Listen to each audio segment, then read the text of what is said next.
Howdy folks, got another dead Buick for us. It's a 2001 Buick LeSabre. I think it's the same year, make, and model as the last one we did a video about that went Tango uniform in front of the shop. Anyway, this one's in pretty good shape. The only problem is it won't crank. You turn the key, lights come on, but nothing. And he told me if you futz around with the shifter a little bit, eventually it'll crank and start.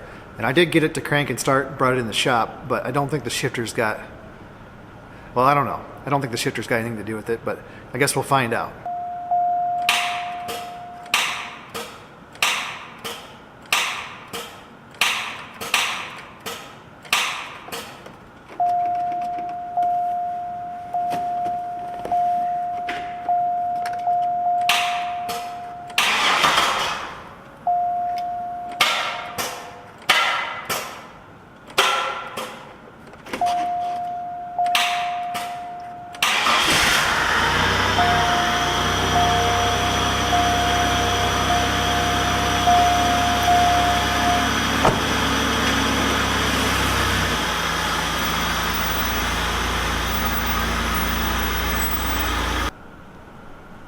I think I found the problem.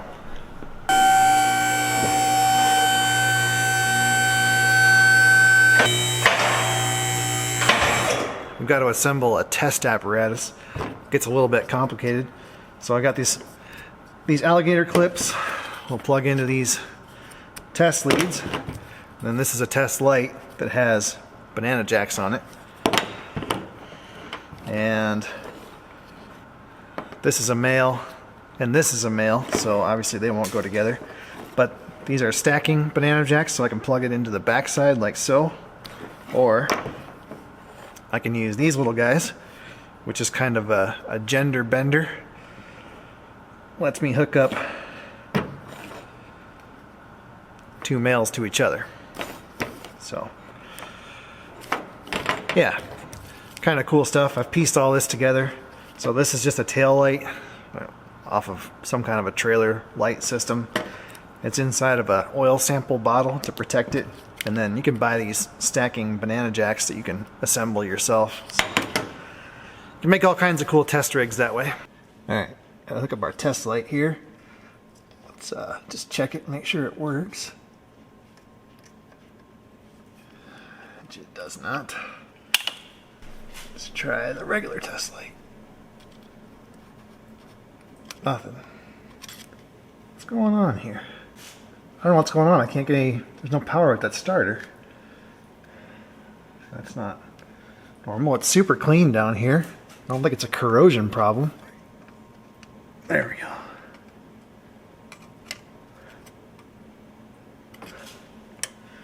Alright, it's a ground problem on my end.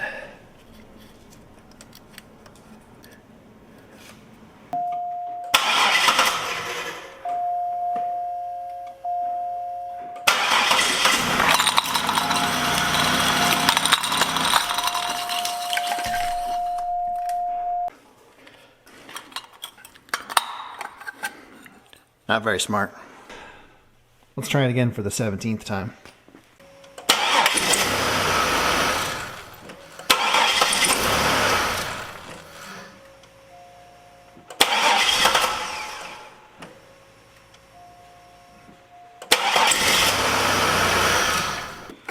Oh, the fun. So it turns over every time now, but it doesn't seem like it cranks very good. Anyway, the light stays nice and bright, so I don't think we're not losing power to the signal side of the starter solenoid. Let's check the power side.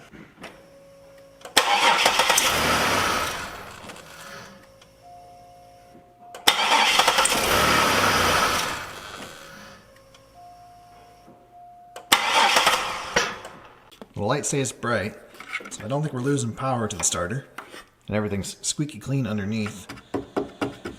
So I think we just need a starter, or he just needs to drive it more. Said it's been sitting for a long time. Seems to be temperature related. The more it warms up in here, the better it seems to want to work. So, hi, pup. All right, folks, it's the next morning. It's been sitting outside overnight. It's cold. It's right around 0 degrees Fahrenheit. That's about minus 17 or 18 degrees Celsius. Let's see what she does. I bet it's gonna start. I think we fixed it. Yeah.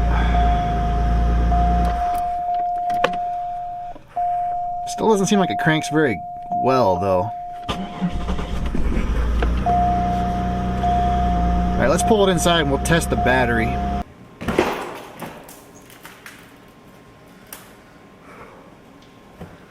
Of course, the battery is right where you would expect it, under the rear seat.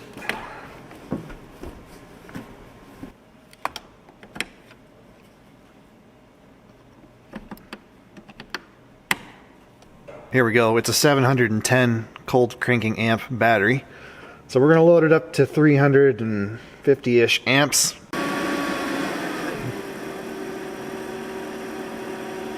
1, 2, 3, 14, 15.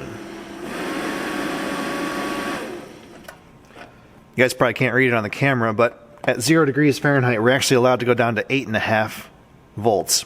So we're well above that. There's nothing wrong with this battery, and the date code says it's only 1 year old. Well, something's wrong with my load tester. Well, if I unhook it, it only goes down to 3 volts. And it goes up to 9.5, but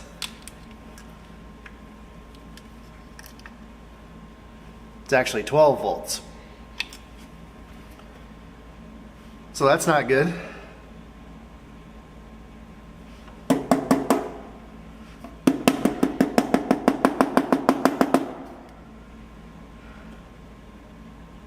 It's like a fuel gauge in an action movie. Gotta give it the cursory tap. Well, now it seems to have fixed itself.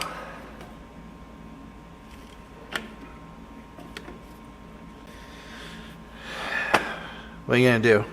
I rechecked the battery in the car with the fluke meter. It's fine. So, yeah, I don't have an explanation. I do know that it's very annoying when your test equipment can't be trusted. Well, I'm confident the battery's good, but there is a problem. When the battery's inside the car like this, it's supposed to be vented. So there should be a tube that comes out of either side, runs down here to this hole. But somebody's just plugged that hole with a bolt. And I don't know why, or what happened to that plumbing. I don't know if it's dangerous for our health, but it can cause corrosion and stuff, so yeah, I don't know where we would get that. Junkyard, I suppose. Alright folks, we're gonna put a starter in this car. I mean, something obviously was wrong with it, and we saw it on camera. We just couldn't get a definitive test, but this car belongs to an elderly gentleman. He doesn't want to have any problems with it. It's in mint condition otherwise, so yeah, that's that.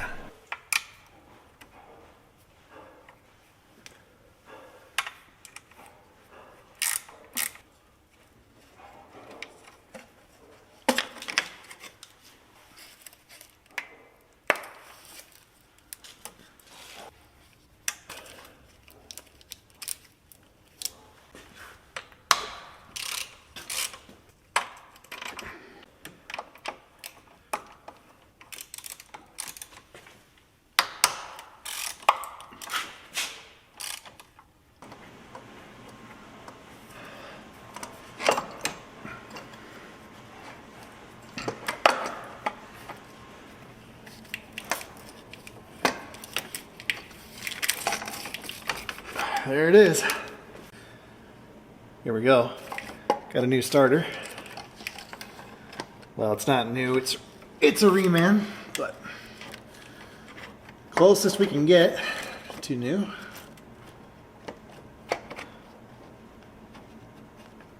Alright, what are you doing wrong here?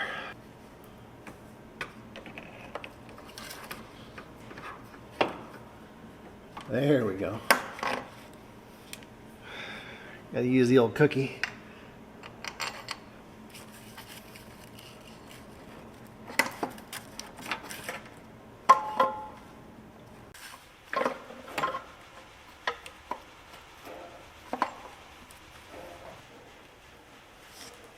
Now there were no shims installed, under the old starter.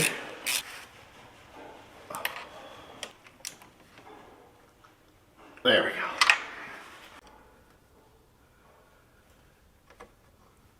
Now to apply the most controversial substance in the shop, dielectric grease, which will of course prevent the flow of electricity and stop the starter motor from working,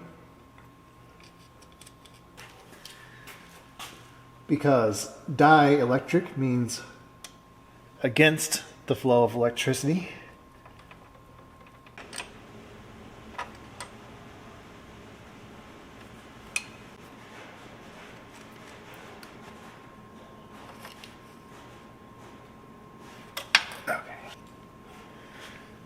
And we'll go ahead and give her a little more dielectric grease just in case any electricity is thinking about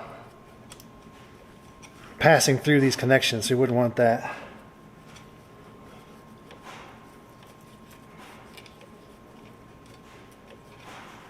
There we go. Perfectly insulated.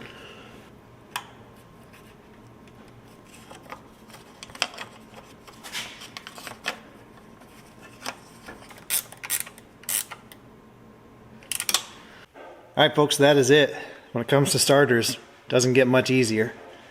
It's hard to believe that the people who designed this engine are the same people, or the previous generation to the people who designed that 3.6 liter V6. Because it's, might as well be from another planet. I don't know what he does with this car, but it is mint underneath. Look at the brake lines.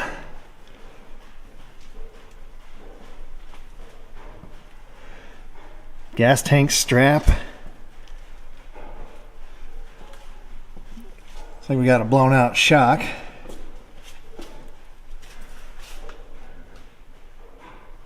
Other side's okay.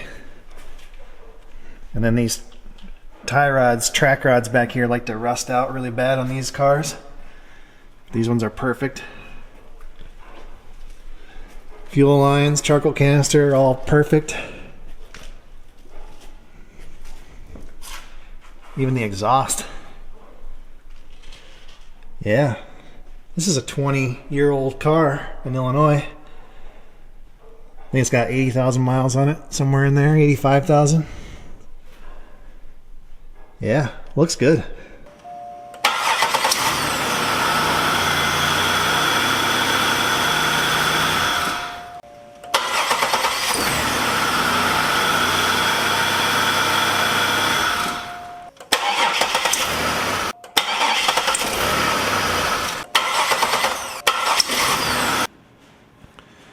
Cool. Guess I'll find out when I edit the video whether it sounds better or worse. Also, it's not 100% fair comparison because the engine's warm now. So, anyway, I think we're done.